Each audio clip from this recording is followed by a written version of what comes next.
तो मैं पुलिस का पद छोड़ना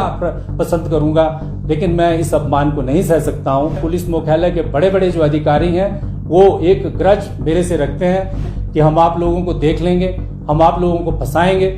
कि मुझे हिमाचल प्रदेश के चीफ सेक्रेटरी साहब ने अपने कार्यालय में बुलाया और बुलाने के बाद कहा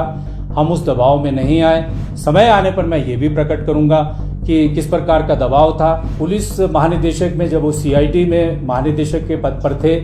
और जूनियर ऑफिसर्स के ऊपर दबाव डालकर जो है वो रपट बनाई, वो रिपोर्ट बनाई, कोर्ट्स को मिसलीड किया कि एक संजय भूरिया नामक गैंग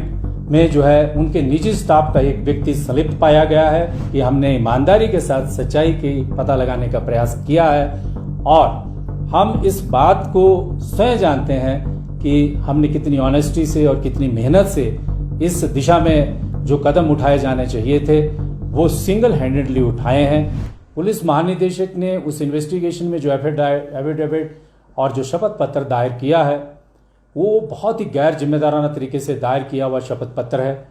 उसमें उनके अनेक कारण हैं। उन्होंने इन्वेस्टिगेशन के जो प्रीमाइस हैं, जो पैरामीटर्स हैं, उनको ब्रीच किया है। उसके क्या कारण हैं वो मैं स्पष्ट कर देता हूं कि किन अल्टीरियर पर्पसेस के साथ उन्होंने ये शपथ पत्र दायर किया। हम सब जानते हैं कि रिसेंटली हिमाचल प्रदेश सीआईडी में एक घटनाक्रम हुआ था। सीआईडी ने एक जांच की थी। जांच करने के बाद एक चिट्ठी को जो है, जो उनकी गुप्त चिट्ठी थी, उसको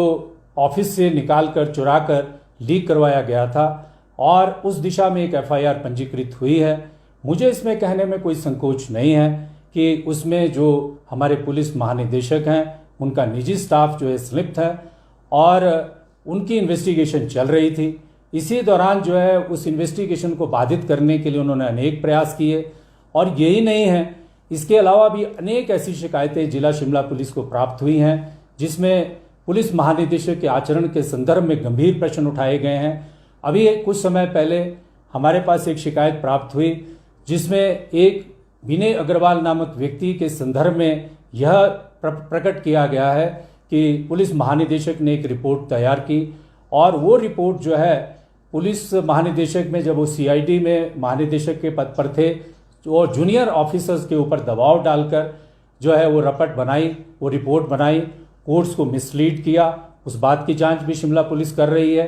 कि उनके जो निजी स्टाफ के लोग हैं, आपको पता है शिमला जिला में ड्रग पेडलिंग एक्टिविटीज़ के खिलाफ कितना बड़ा ऑपरेशन जो है शिमला जिले में पिछले 2.5 साल में पुलिस अधीक्षक का पद कार्यभार संभालने के बाद हमने चलाया है। उसमें ये प्रकट हुआ है कि एक संजय भूरिया नामक गैंग में जो है उनके निजी स्टाफ का एक व्यक्ति संलिप्त पाया गया है। जब पुलिस महानिदेशक का कार्यालय इस प्रकार के व्यक्तियों के साथ संचालित हो रहा हो तो एक पुलिस अधीक्षक का धर्म और कर्म में बनता है कि न्याय और प्रक्रिया को ध्यान में रखते हुए ऐसे कार्यालय की क्रेडिबिलिटी के बारे में जनता को भी सचेत करे। उस इन्वेस्टिगेशन में डीजीपी कार्यालय ने मेरी चिट्ठी पत्र लिखने के बाद कि आप इस इन्वेस्टिगेशन में बाधा नहीं पहुंचा सकते हैं इसकी स्वतंत्रता में, उसके बावजूद भी डीजीपी ने उस इन्वेस्टिगेशन को सीआईडी में अपनी चॉइस के ऑफिसर्स से करवाने का प्रयास किया। और ऐसे अनेक हमारे पास उदाहरण हैं जहां पे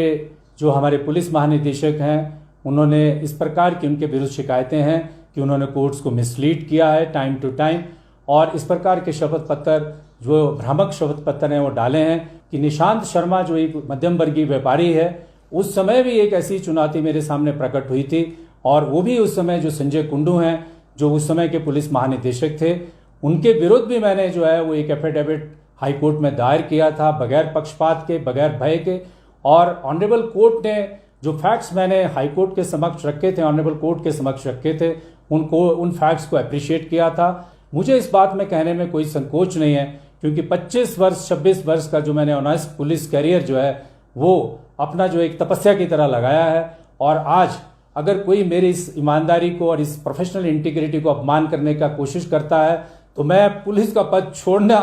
पसंद करूंगा, लेकिन मैं इस अपमान को नहीं सह सकता हूं। और इसीलिए जो है अभी हमने मेरी जो स्पेशल इन्वेस्टिगेशन टीम है वो हमने निर्णय किया है कि हम इस पूरे प्रकरण को फिर से दोबारा अदालत में लेके जाएंगे। हमें इन्वेस्टिगेशन में इंटरेस्ट नहीं है, लेकिन जितने भी मैंने तथ्य सामने रखे हैं वो सारे के सारे तथ्य जो है वो एविडेंस बेस्ड हैं। वो सारे के सारे तथ्य जो हैं वो ड्यूली कॉरोबोरेट होते हैं, FIR हुई है, ये बिल्कुल सच है। पुलिस महानिदेशक का स्टाफ इन्वॉल्व है, ये बिल्कुल सच है। पुलिस महानिदेशक ने एक अपने जुरियन कर्मचारी पर जो है दबाव डालकर एक विनय अग्रवाल के केस में जो है झूठी रिपोर्ट इस प्रकार की उसमें प्रकट होते हैं तथ्य उनकी उस रपट को पढ़ने के बाद, और ऐसी शिकायत हमारे पास सदर थाना में DD एंट्री के जरिए जो है उसमें लिखी गई है। ये भी सत्य है कि जब 2023 में शिमला के मिडल बाजार में एक हिमाचल रसोई नामक रेस्टोरेंट में गैस ब्लास्ट हुआ था, उसके बाद सेंट्रल एजेंसीज को बुलाया गया,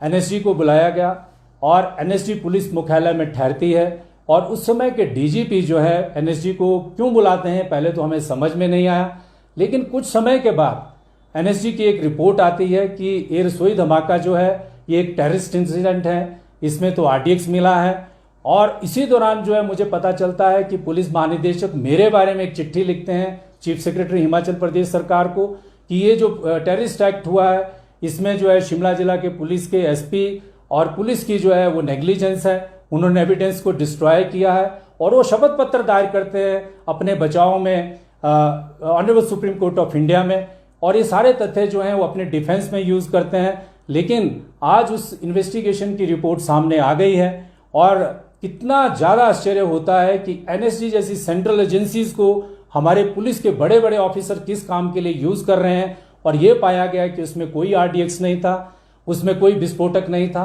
वो कोई टेररिस्ट इंसिडेंट नहीं थी। जो शिमला पुलिस शुरू से कह रही थी कि ये सिंपल गैस लीक ब्लास्ट है, अपने मीडिया से भी शेयर किया था, वही तथ्य जो है सिद्ध हो रहा है कि ये जो पूरा के पूरा प्रकरण जो है ये शुरू हुआ जब 2021-22 में पुलिस भर्ती हो रही थी। उस पुलिस भर्ती के दौरान जब मैं भी उस कमेटी का मेंबर था, उस कमेटी की जो प्रोसीडिंग्स थी, जब मैंने उसमें देखा कि उसमें पुलिस भर्ती में ग्रॉस इरेगुलरिटीज हो रही हैं, तो मैंने अपना एक डाइसेंटिंग नोट दिया था। और उस डाइसेंटिंग नोट देने के बाद कुछ समय के बाद ये प्रकट हुआ कि पुलिस भर्ती में बहुत भारी धांधली हुई है, और वो धांधलियां भी जो है उसकी जांच भी CBI को दी गई थी। मुझे नहीं पता कि जिस पैमाने पर जो धांधली हो रही थी उस पैमाने पर CBI ने क्या जांच की है, किस किस को पकड़ा है, किस किस व्यक्ति के खिलाफ जो है कार्रवाई की है। लेकिन उस सत्य धर्म को और अपनी ड्यूटी को मैंने निभाया, और उसके प्रतिकार स्वरूप जो है पुलिस मुख्यालय के बड़े बड़े जो अधिकारी हैं वो एक ग्रज मेरे से रखते हैं, और उसी के परिणाम स्वरूप जो है आज तक ये सारी के सारी जो सत्य की राइट और रॉन्ग की जो लड़ाई चल रही है वो लगातार चल रही है। लेकिन समय ने ये बताया है कि तस्करों के विरुद्ध लड़ाई हो, एक्सटॉर्शनिस्ट के विरुद्ध लड़ाई हो, चाहे उसमें कोई भी पुलिस का कोई छोटा अधिकारी हो, बड़ा अधिकारी हो, it is my commitment against crime कि मुझे उस दिशा में जो है अपना फर्ज अच्छे से निभाना है। It is a matter of record. मैंने सरकार के ध्यान में बात लाई थी कि किस प्रकार से जो NSG को बुलाकर पुलिस मुख्यालय में एक एविडेंस, फैब्रिकेटेड एविडेंस तैयार की गई हम लोगों को इम्प्लीकेट करने के लिए। एक सोची समझी रणनीति के तहत, एक साजिश के तहत ये सारा के सारा प्रकरण हुआ। खरीद फरोख्त का मामला जो है बालूगंज थाना में पंजीकृत हुआ था, और जब हमने उसकी जांच की तो ये पाया गया कि एक पर्टिकुलर पॉलिटिकल पार्टी के लोगों ने आपराधिक षड्यंत्र के तहत एक रचना रची थी। और उस केस की इन्वेस्टिगेशन के दौरान जो जांच आगे बढ़ रही है कि किस प्रकार से हेलीकॉप्टर्स का अब्यूज हुआ, किस प्रकार से फार्मा कंपनीज दवा बनाने वाली कंपनियों से फंडिंग की गई, कैसे अनेक तथ्य सामने आए हैं। और उसमें जो संलिप्त हैं, एक्यूज्ड हैं, जो अभियुक्त हैं, जो उस इन्वेस्टिगेशन की जद में हैं, वो समय समय पर हम लोगों को चेतावनी देते रहते हैं, ब्रो बीटिंग करते रहते हैं कि हम आप लोगों को देख लेंगे, हम आप लोगों को फंसाएंगे। उस क्रिमिनल इंसिडेंट हुई थी उस पर भी ये सत्य है कि मुझ पर जो है दबाव डाला गया था कि वहाँ के जो स्वामी हैं तन्महिमानंद, उनसे पूछताछ ना की जाए। इस बात के साक्षी जो हैं हमारे ज़िला के डिप्टी कमिश्नर भी हैं कि मुझे हिमाचल प्रदेश के चीफ सेक्रेटरी साहब ने अपने कार्यालय में बुलाया, और बुलाने के बाद कहा कि इस विषय पर जो है आप आगे इन्वेस्टिगेशन इस प्रकार से ना करें। उस इन्वेस्टिगेशन में जो है बहुत भारी दबाव जो है मुझ पर डाला गया। लेकिन क्योंकि जैसा कि मैंने कहा कि I have served as a professional integration में मैंने काम किया है आज तक, और ऑनेस्टी के साथ काम किया है, हम उस दबाव में नहीं आए। और उस दबाव में नहीं आने का वजह है कि we want to end the justice, and the purpose and the service of the justice, towards the service of the justice. मुझे ये कहा गया कि कोई कॉन्स्टिट्यूशनल ऑफिस के ऊपर जो व्यक्ति बैठे हैं, समय आने पर मैं ये भी प्रकट करूंगा कि किस प्रकार का दबाव था। और उसके बावजूद भी जो है मैंने सत्य और निष्ठा के साथ ऑनरेबल हाई कोर्ट में जो है अपना एफिडेविट दायर किया था। और उस समय भी मुझे कहा गया था कि भाई आपने जो है इस केस के में जो है आपको इसमें पर्सनली टारगेट किया जा सकता है, लेकिन जहां सच्चाई की और न्याय की और इन्वेस्टिगेशन की बात है उसमें किसी भी कीमत पर कंप्रोमाइज नहीं किया जा सकता है। और उस समय के जो डिप्टी कमिश्नर हैं उन्होंने जो अपना रोल निभाया था, मैंने उस पर भी जो है सस्पिशन और क्वेश्चन जो है रेज किए हैं कि जो उन्होंने अपना ऑर्डर किया था वो ऑर्डर कहाँ टाइप हुआ, किसने उनको टाइप करके दिया था और क्यों उन्होंने सिलेक्टिव तरीके से एक ऑर्डर पास किया। इस सारे के सारे विषय के ऊपर भी मैंने जो है अपना जो है एक विवेकपूर्ण जो स्टेटस रिपोर्ट है ऑनरेबल हाई कोर्ट में प्रस्तुत किया है। और इस प्रकार से जो इस तरह के जो विषय हैं, जब भी समय में जो टेस्ट ऑफ टाइम है उसमें हमने अपनी निष्ठा को प्रकट किया कि हमने ईमानदारी के साथ सच्चाई की पता लगाने का प्रयास किया है। और हम इस बात को स्वयं जानते हैं कि हमने कितनी ऑनेस्टी से और कितनी मेहनत से इस दिशा में जो कदम उठाए जाने चाहिए थे वो सिंगल हैंडेडली उठाए हैं।